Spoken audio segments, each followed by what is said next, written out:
I'd like to move to introduce the amazing speaker that we have. Many people might be familiar with the company that that he's the CEO of. It's become a household name in the last few years. Housejoy.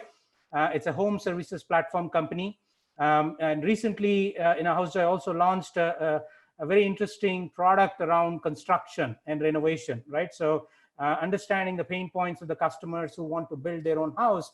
They came up with a very compelling offering, and it looks like pretty interesting traction to that.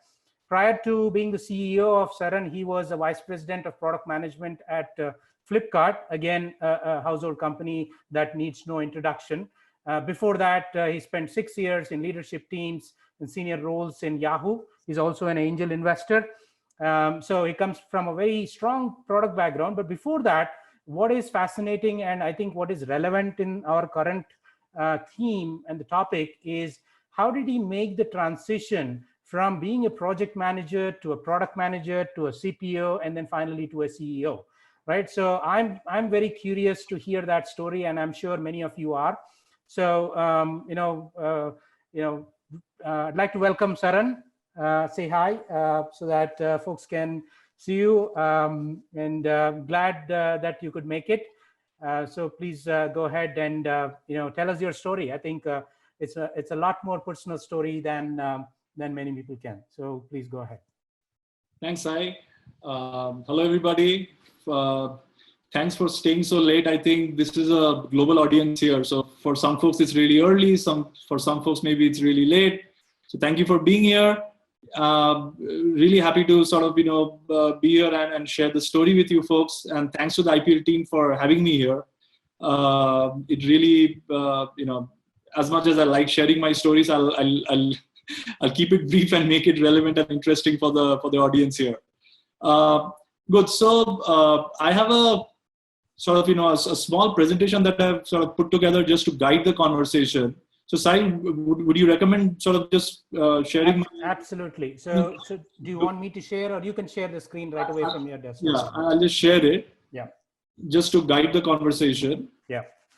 And okay, is it in presentation mode? Yep. Okay. So yes, I just use this to guide the conversation, and so just to quickly summarize sort of what Sai kind of gave a quick overview. So there's a small update here. So I'll quickly talk about the journey so far. In hindsight, truly, even sometimes even I'm fascinated by this. Not to sound narcissistic, but there's been a lot of learnings. It's going from a software engineer in a large company to an entrepreneurial experience. I wish I would have been an entrepreneur sooner. So most recently, from Housejoy, just to clarify to the audience, I've stepped away from full-time day-to-day operations, but still very actively involved and in advising the company. And that's why I put a question mark there at the end, in terms of sort of what next. So we'll it's an exploration as well for me. So let's jump right into it. In hindsight, I've a lot of people have spoken about it, but I've kind of lived through it, and I'm absolutely certain that a product management role prepares one the best to be a product leader, of course, but to eventually lead a company, especially a technology company. And I'm saying that from first-hand experience. Today, to become a CEO, obviously, the easiest path that I would recommend is to actually take up entrepreneurship and start your own thing and just be your own boss, right? So whereas I kind of worked my way up sort of through numerous, companies and numerous positions. So most of my presentation today is actually the latter, starting from various companies and then ultimately culminating in this entrepreneurial journey at Housejoy.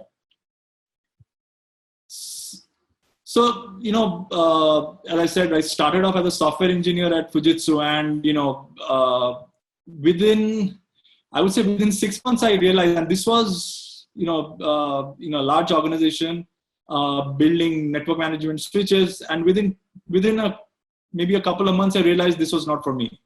That realization happened not because I didn't like coding or anything, but one, I was stuck inside my cube. And then more importantly, I used to envy all the business guys and these sales guys who would go around traveling, meeting all the customers, doing their, annual sales meet and wining and dining with the customers. I just, for some reason, I was really fascinated by that. And I was always wondering, like, what is the world outside this cubicle of mine, right?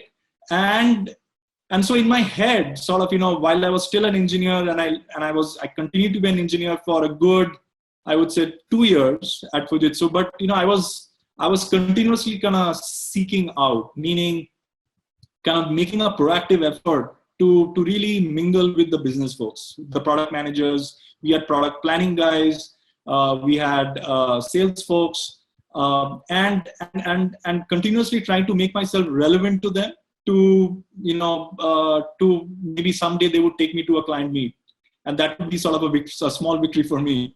And I would try to do whatever it took, right, to get in front of the customer. And I was really curious to know sort of what the customer really thought. And what I realized was I had absolutely no business context of what I was building. I was building a small module in a very large piece of software. And I realized I had zero business context on how this software was sold, what was it sold for, how much were clients paying for it. Sometimes it amazed me that people were, when I've actually found out how much they were paying for it, it amazed me to know that they were actually paying that much.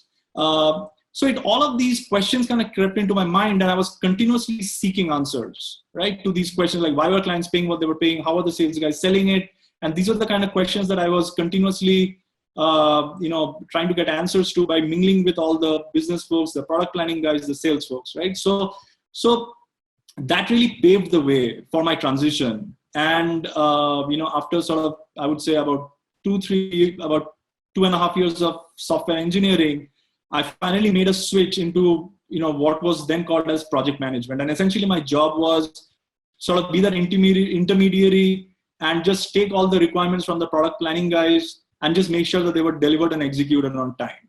And for me, that itself was a good first step. And I can't tell you how happy I was just to be not coding and actually getting a chance to mingle more with the business folks. But then I realized that, I wasn't really enjoying that as well, right? Because essentially what I was doing was fine. I was just managing, but I wasn't really thinking myself, right? I wasn't really coming up with something new or coming up with something creative that would make a large impact for the organization. And that's where I sort of got sort of curious about what would it take, what would that role be that would actually make me sort of at the front and center of actually deciding what is it that the company would be building for itself to make revenue or make impact or, drive customers, right? So unfortunately, that was not happening at Fujitsu, and I was kind of tired. This was pure B2B enterprise business, right? And the transition didn't happen.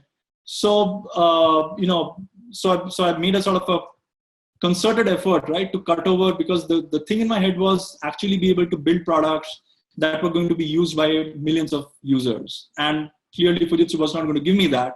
So this desire essentially led me to sort of my next gig, but at least what it paved sort of the way for me was actually, just being proactive in terms of getting answers to all these questions and trying to really understand the business, and just being entrepreneurial from a mindset standpoint within a small, in my own little world, right? So that kind of paved the way for sort of the next gig, which was kind of the break I got in sort of the consumer internet. And this is like early 2006. Yahoo was still a strong name in the Valley. And here is Saran kind of getting a break to be a product manager in their web search team. And lo and behold, I kind of obviously come into the web search team, and there's Google kind of eating your breakfast, lunch, and dinner, right? I could feel it when I joined. It was pretty much at breakfast and kind of creeping towards lunch. And by the time I left Yahoo, it was pretty much breakfast, lunch, and dinner, right? So that journey was interesting, primarily one, because it started off getting to be a small kind of spoke in the wheel, just, a small product in the grand scheme of things. But, it just was fascinating because you went from being sort of, looking at a small piece of code, writing a small piece of code, to suddenly now managing and juggling multiple things. And that's where I kind of got my first taste of product management. And most of my knowledge has been through practical exposure, where, you're looking at, just the effort that it took for me to launch a small feature in the web search product itself was mind-boggling. Just talking to like there were like, I would not name the teams, but there are like at least 15 different teams that you would have to work with. And even then there was no certainty that, that your product was going to be launched. So the small things that kind of, came in, right? One, obviously, like, just being able to articulate what is it that you're trying to build, and just so that people understand well. Secondly, and again, I said I was in the web search team, and there were like many important product managers and folks that were driving the strategy. And here was Saran trying to figure out like what to do. And we had all these great ideas, but never saw the light of day. And that's when I realized that, you got to kind of really step up, do your homework, and sort of make yourself heard in meaningful ways, so that, your product at least sees the light of day, or at least your idea sees the light of day. So that again paved the way. I mean, kind of the first sort of stint at product management went from web search to many different roles. And the idea again was that I wasn't happy with just being a small cog in the wheel. What I really wanted to, the reason Yahoo was interesting was, one, it was touching the lives of hundreds of millions of users back then, and even so now. And I wanted to be sort of, at least with the product that not only touched the lives of so many people, but more importantly, how could I build and launch something that actually made an impact to so many users, right? And that was, again, something that I was continuously seeking. While Yahoo itself went through its own turmoil, I kind of kept pushing the envelope, kept again talking to my manager, cross-functional managers, and really trying to essentially get buy-in on an idea. And after like numerous trials, I finally got buy-in on a product which was completely different. It was an advertising product. Back in the day, it used to be called sort of smart ads. Basically, dynamically construct these ads out of the search ads. And there was one cross-functional manager who kind of gave me sort of, at least took a chance. And this was after numerous pitching and trying to convince. Who gave me a small team, essentially said, go do something and come back to me if the results are meaningful. And for me, as I look back, that was really the big break, right? Where, got a chance to actually build something where you had to balance revenue and users, and actually not just build, but actually demonstrate impact. Go back to the manager, essentially talking about the impact, getting them excited, and getting them sort of fund the project more than what they had initially funded. And that kind of paved the way for at least my growth at Yahoo, where, this product in itself delivered, upwards of $200 million in incremental revenue to the company, and became a very core product in the grand, especially when the search business was dwindling, and when the core display business, which was what was Yahoo's sort of, main revenue driver, it kind of really drove incremental revenue. And that paved the growth. Again, it really translated into kind of, obviously, the basic aspects of product management is what kind of, in hindsight, again, I was doing all of these, right? But at the core, it was like, in a very large bureaucratic setup, right? In a large organization, how can you really think like an entrepreneur and kind of create an opportunity for yourself and be that agent for growth in that organization, right?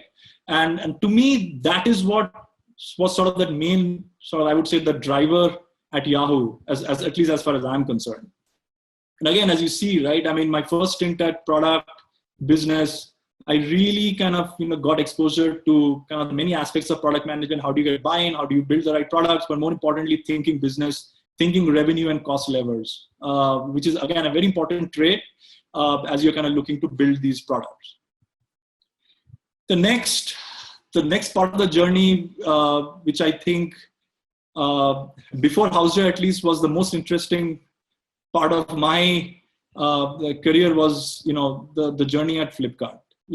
True Rocketship, and I felt I got in a lot of learnings at Yahoo that I brought with myself to Flipkart. But essentially, within a month, I realized that I had to throw all of that out of the window. Primarily because startups in India, again, this is 2011, right? So product management still fairly nascent in India. Product management wasn't necessarily seen as a role that was going to drive business. It was either a sales or a very tech-driven culture at very business or tech-driven culture at Flipkart. And the idea was to create a very strong product management function, but more importantly, how would you build a strong organization that was actually respected and was seen as a driver of growth in the company? And that was a pretty daunting task, massive amounts of learning. And this thing started primarily with actually cross-functional stakeholder management. Because up until then, it was all about business teams driving the agenda, driving the prioritization, driving sort of what needed to be built, and the technology teams either pushing back or essentially building whatever was asked to be built, without questions being asked, without really understanding why things were being done. So the idea was to put in a structure around sort of, first, befriending your cross-functional team members and ensuring that, everybody had an equal voice or continue to have an equal voice in the roadmap. But more importantly, helping people understand what needed to be built and what needed to be put in the back burner.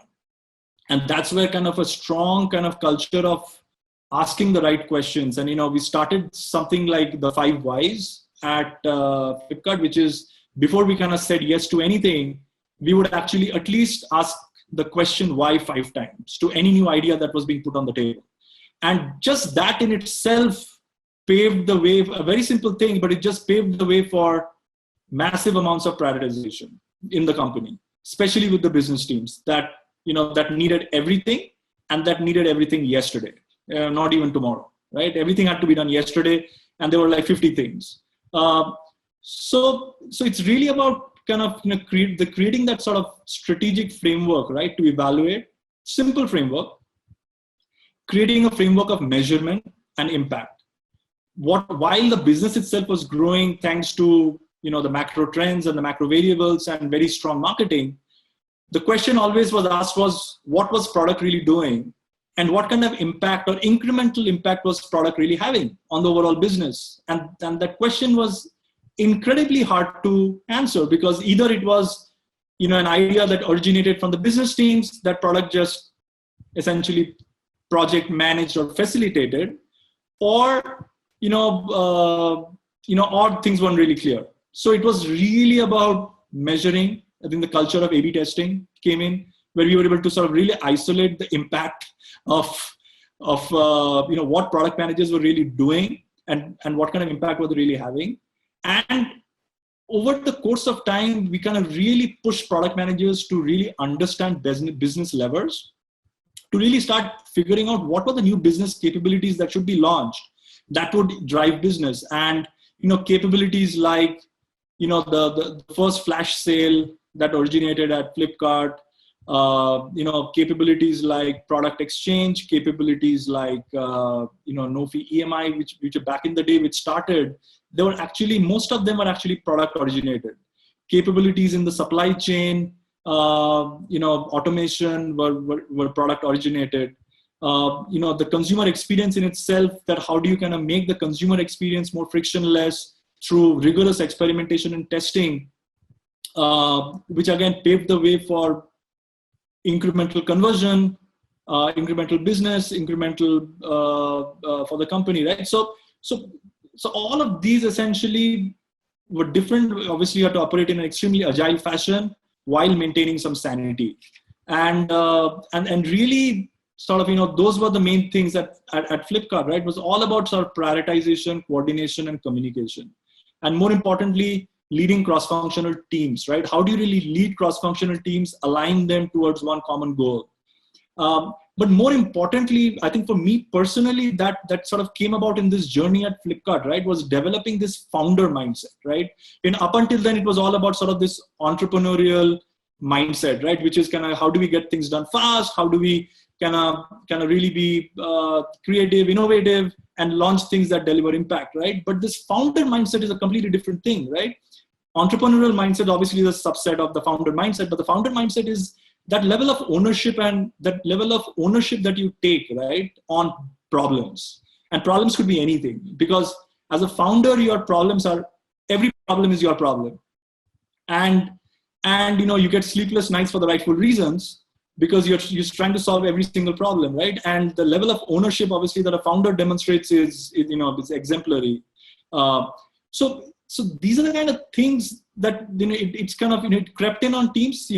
Again, if you are open to it, these are the type of mindsets you develop, and these are the ones that help you kind of leapfrog and help you push the boundaries, help you kind of get outside your comfort zone, and start challenging the status quo more, and more importantly, start challenging yourselves, right? To really push the boundaries, right? Beyond pushing it beyond what you would have ever imagined. I think for me, this was the main sort of takeaway, right? From my journey at Flipkart. And I thought it prepared me really well for this entrepreneurial journey. And if you can see, right, I mean, my career has essentially gone in reverse. From large company to an entrepreneurial journey.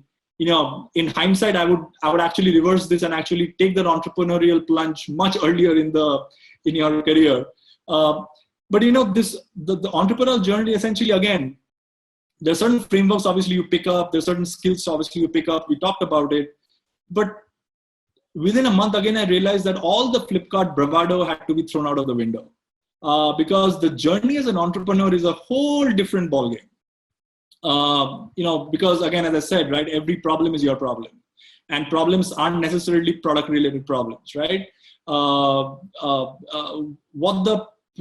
the previous roles and responsibilities train you well is to essentially look at many different things together. Look at many different problems simultaneously to be able to break down problems. Those are great, right? But when you sort of have to do them, being in the trenches, it's really about kind of really pulling from this knowledge base to be able to remember to pull from this knowledge base, because trust me, you would forget. Given when you are sort of, when you are faced with critical decision points, right, which could potentially be make or break for the company, it's kind of daunting sometimes to take these decisions, and daunting to and thinking like what would happen, right? But again, I mean, having lived through this for 5 years and with a few more gray hair, I can comfortably tell you, while this journey is a lot of ups and downs, what I've realized is, every bad day essentially comes to an end, and there is always something good that happens, as long as you put your head down and actually problem solve. And that's what product management, I think, really helps you do, right? It helps you break down problems. It helps you look at problems in a very different way. So Housejoy obviously has been a journey of ups and downs as well. But the core things around customer obsession, around being able to look at business metrics, about and being able to sort of really manage stakeholders well, right? These are kind of things that helped at least me navigate the troubled waters and kind of emerge stronger every single time we faced, I would say, potentially near-death scenarios, right? So the things which were incremental at Housejoy, the importance of communicating vision and communicating it often so that there is clarity, having sort of clear goals, and to the point where at one point we almost had one metric, right, to essentially bind the organization, and that one metric it went through its own trials and errors, but the one metric that eventually kind of boiled down was actually how many customers what's your sort of customer CSAT? How many customers are happy? Not NPS, because again, we realized the lowest level team members don't really know what NPS means and what it means for themselves. So it eventually, through trial and error, came down to how many customers are happy for what you are doing. And so case in point, if there is a project manager or an ops guy at the lowest end, and if he's managing a certain category, for his category, how many customers are really happy? Or what percentage of the customers are happy? And if that number is, say, 75% of customers are happy, then why is it not 95%? And this turned out to be an amazing metric that essentially can really bonded us well, right? And the standard stuff around sort of creating clear plans, having to deliver on these plans, right, with a clear how-to list, like clear initiative list. The other important thing was around really people and culture. But the most important thing I would say that a startup journey kind of teaches you is to be really comfortable with the ups and downs, right? Because every single problem is your problem, and you have to be comfortable with it no matter what. So how do you kind of be comfortable in that, and how do you come out stronger every single time? So that's really what it has been, right? So in summary, I would say my journey, right, it's really been about a few things which I've tried to summarize here, right? So in my head, it's really about three big things, right? One, you have to dream big, and you have to get outside your comfort zone. Most of the times I see engineers, product managers, project managers, they're kind of happy doing what they're doing, and they're kind of looking at their career or their product very incrementally or in small chunks, right? They're kind of happy, resigned to the fate, right? If you can only kind of be that leader that you're dreaming to be, like, and if you dream about it, right? And the dream has to be like audacious. And to realize that dream, you have to get outside your comfort zone. And I feel that's critical. And I feel that, that's one thing that has kind of really helped me hold in good stead, where I've kind of continuously challenged myself. Every single time I felt getting into a comfort zone, I've kind of pushed myself, challenged myself to kind of think big, think something completely different than sort of whatever I've been doing up until then. The second piece is around really kind of developing this mindset to think strategically. More often than not, we get caught up in the sort of the details, but are we able to kind of take that step back and really answer the why very clearly? And answering the why could be a combination of many different things, but how often are we doing it? And how often are we trained and disciplined enough to do that systematically every single time? The third piece really is around the execution itself, because without execution, the strategy is kind of absolutely a moot point and useless. So it's really about how do you kind of execute, kind of going from that why to the what and the how. And there's obviously a lot of things that I think those will be discussed through the course of this festival. And I think you guys have probably heard about them numerous times. So I won't rehash it, but trust me, it's important. So it's really about how do you execute and make in a kind of make your objectives and realize your objectives and realize the impact that you have set yourself out for, right? So in my head, it's really about these three things and having a discipline around them, right? And kind of really falling back on these three things. Obviously, there's a lot of nuances. I've oversimplified it, but if we just stick to these, there's no reason why that leader in us would become a better leader over time, right? So I challenge you, all of you, right, to sort of get outside your comfort zone, right, and chase your dreams and make it happen. That's critical at the end of the day. I think that's it from me. So I will, take any questions, or, we can make it sort of interactive from here on. Yeah, absolutely. Thanks a lot, Saran. I think the insights that you've given are worthy of a book now. If you allow me, I'll probably start doing that with your permission. Some incredible stuff. Let me just quickly summarize some of the things that you said. There are a lot of nuggets of wisdom there, but saying be curious, ask questions, put yourself out there, dream big, right?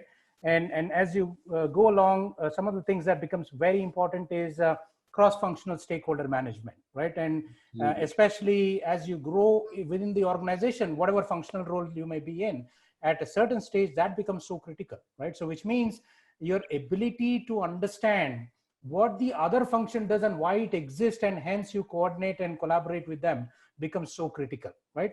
The other things that you mentioned is around prioritization, coordination, and communication. Nothing more like it, right? Ruthless prioritization, asking those five whys and getting to that. And then change in the mindset. Along the journey, one might start moving from thinking about a project for one specific client to now solving market problems around the context of a product, moving there to entrepreneurial mindset. And then you explained very clearly on the founder mindset, which is every problem is our problem, my problem. We need to solve that, right? And in all these things, there are times that you will go through ups and downs. And this is where you need to show optimism, be more positive and start thinking around it, right? And one other fascinating thing that at least I learned is, picking the right metric that works with the bunch of team members, most of the different teams, right? Not just a top-down driven, but something that everybody agrees to and tries to optimize on, right? So these are kind of synthesis, if if I was able to characterize them. But I see a lot of questions coming in from the LinkedIn thread. And most often what we see is people who have spent quite a number of years in project management, business analysis roles, wanting to make that transition into solving market problems, customer problems, right? Large scale, and which is around product and product market. So there are quite a few questions in terms of, how can we leverage our existing experience rather than throwing away all the number of years of experience, right? So I see several questions there, but before you answer that, I think it's good to understand we have about 500 plus audience right now. It's good to ask them to see what functional roles do they fall under. So can I request the team to bring in a poll to ask what kind of roles currently they are in, and that will help us understand essentially where our audience is right now and what kind of questions to make it, right? So if you are in product roles today, it's interesting to see which background or functional roles that they played before. So I hope you can also see this, Saran, and quite an interesting numbers there. And this is not very unusual, by the way, right? Especially in a country where you have predominant roles in IT and product development, a lot of folks move from those roles into it. Yeah. One very pleasant thing, obviously, what IPL and a bunch of others are doing is for training individuals. I see a lot of people, I've been hiring and, mentoring a lot of startups and, hiring at Housejoy as well. You see a lot of people that have cut over at least from engineering roles to product management, and they've done really well in their product management. And every single time it's actually been one of these, right, that I've seen, like that has held them in good stead in terms of the growth, right? I mean, they're really pushing the boundaries. So there are a lot of related. Sorry, go ahead. Yeah.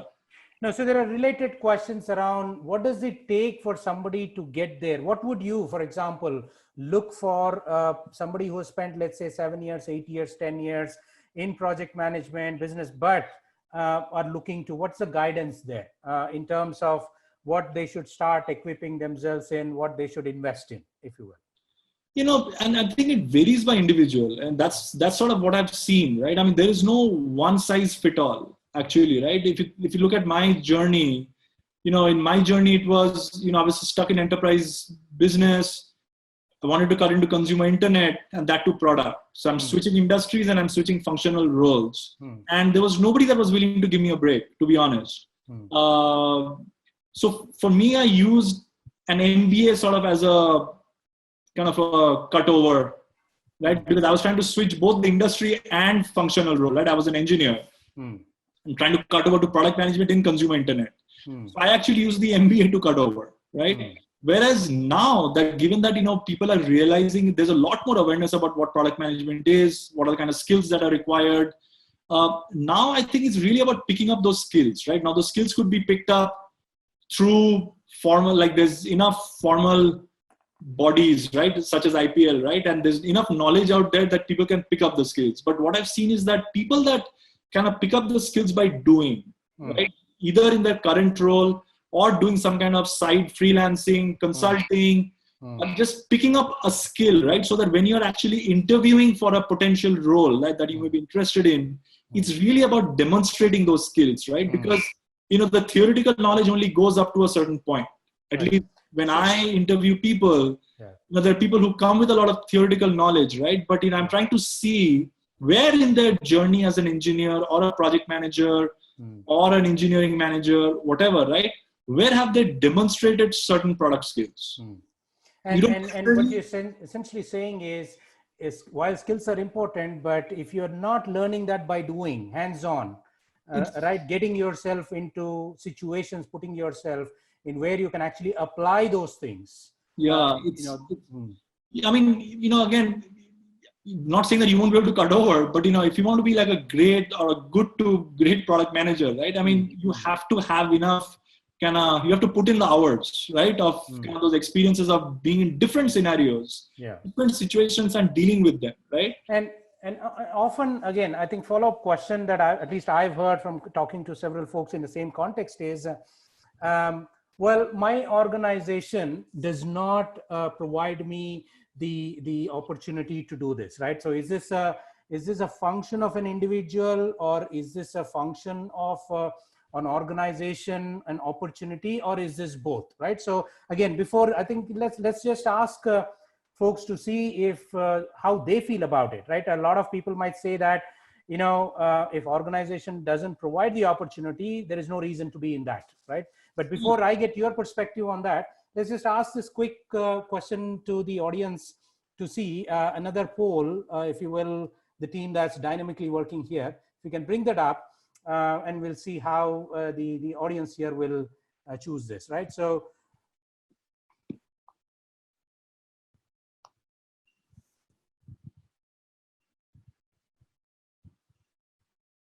a lot of people spend, of course, time in equipping themselves as a motivation, self-driven, self-learning approach, and several folks still feel that having had that, they say that, look, my organization doesn't give me the opportunity to do that.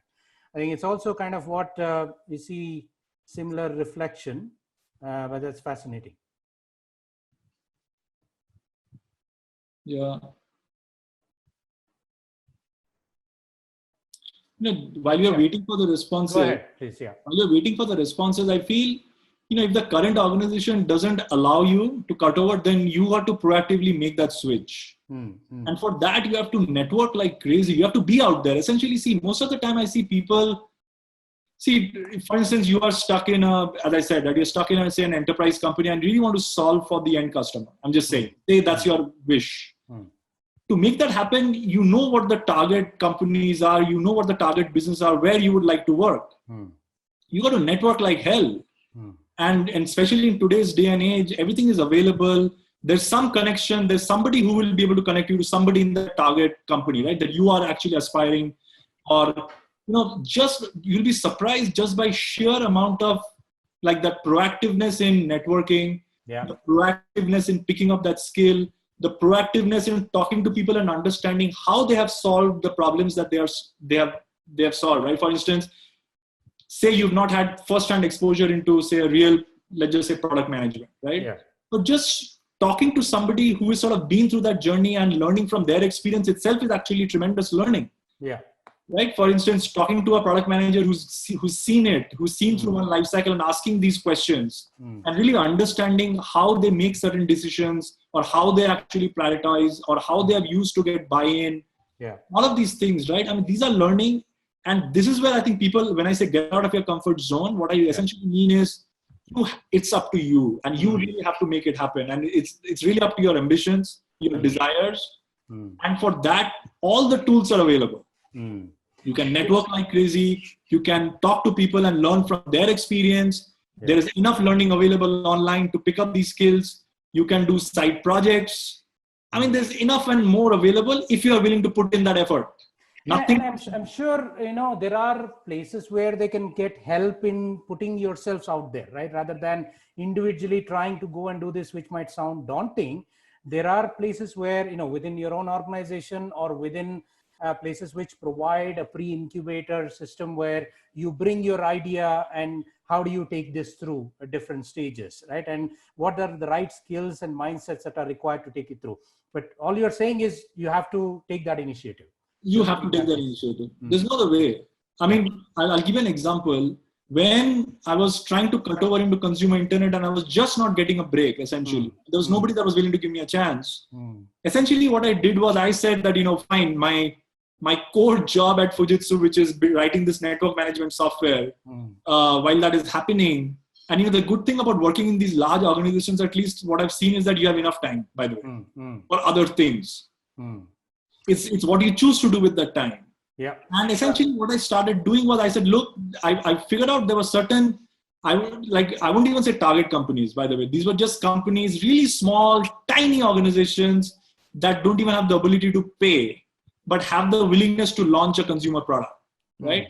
Essentially approach them, right? And say that, look, I'm available for you for free, essentially. Because all that I'm trying to get is working with you and to be able to go through this process and launch something. And measure something and see some impact, however small it is, right? But just to be able to put you in that position to go through that journey. I think those are more than available today, to be honest. There's so many people who are thinking of new ideas, who want to launch, but just don't have the ability to pay. Yeah. There's no reason why you can sort of find them, attach yourself into one such project or a couple of projects like that and just go through the journey, right? Yeah. And just being able to demonstrate that in a potential interview in your target company will speak to your hustling capability, will speak to your entrepreneurial mindset, will speak to so many things that the manager who's sitting across the table, the hiring manager, will just be willing to give you the chance. Yeah. Which is essentially what happened with me at Yahoo. No, so I think many people underestimate that. And while you were answering, I was just glancing through lots of questions, dozens of questions we're getting in, right? So Subrat, Chandra, Amit, Gopal, a lot of these questions are what you're already answering. One interesting thing that I wanted to highlight is what do you see as a skill that you retain from product manager to become a CEO? What is it that, of course, there are newer skills and newer mindsets and newer things that one would need as you move up to the leadership roles. But is there something that from a product management perspective, if you're a product manager, that you want to retain, right? It's very important to retain. Yeah, I think the single one is cross-functional stakeholder management and getting buy-in. Because trust me, just because you are a CEO doesn't mean people are going to follow you. Yeah. Just because you said something, just because you said do something doesn't mean that people are going to do it. Yeah. Right. And in that context, Deepankar asks, how do you manage cross-functional stakeholder thing when you don't have any say in the decision? Which is a fascinating question again. No, I'm assuming you're doing cross-functional stakeholder management as a product manager. I mean, if you are an engineer and trying to do cross-functional stakeholder management, of course, it's going to be it's going to be absolutely tough, right? Yeah. I mean, there as an engineer, you're trying to just maybe work on an idea and for which you're trying to pitch and get buy-in, right? So that's a different scale. But cross-functional stakeholder management is, look, there's a product. And I'm talking in case of a product manager, potentially even a project manager, right? You're trying to get buy-in, or you're trying to align people to say launch something within a certain time frame. And you know that different teams have different priorities and they just are not going to be willing to work on your idea or your product, right? I mean, it will fall into some roadmap where we may not even see the light of day, especially when you have tremendous amount of dependencies, right? With other conflicting priorities. Yeah. So that is when you got to go back to the drawing board first to answer sort of, what am I asking for? And is it really that valuable? Yeah. If you are convinced, which is answering that why, and helping the person on the other side see that why, and see that why from his or her perspective, right? Which is what you were talking about, right? And what does that person on the other side of the table really care about? Yeah. And can I give him something that he would feel that he really cares by doing your thing? He really cares about it, and he's achieving something incremental as well. So I feel that cross-functional stakeholder management, I think, is critical. At Housejoy, there's been so many different priorities, right? I mean, I myself want to work on 5 things. Yeah. My team, my head of marketing wants to work on 2 different things. My head of ops wants to work on some completely different, right? And just because I say that I want these 5 things doesn't necessarily mean they're going to be super happy working on it. Yeah. And lo and behold, over time, they're going to become disgruntled and leave the company. And guess what?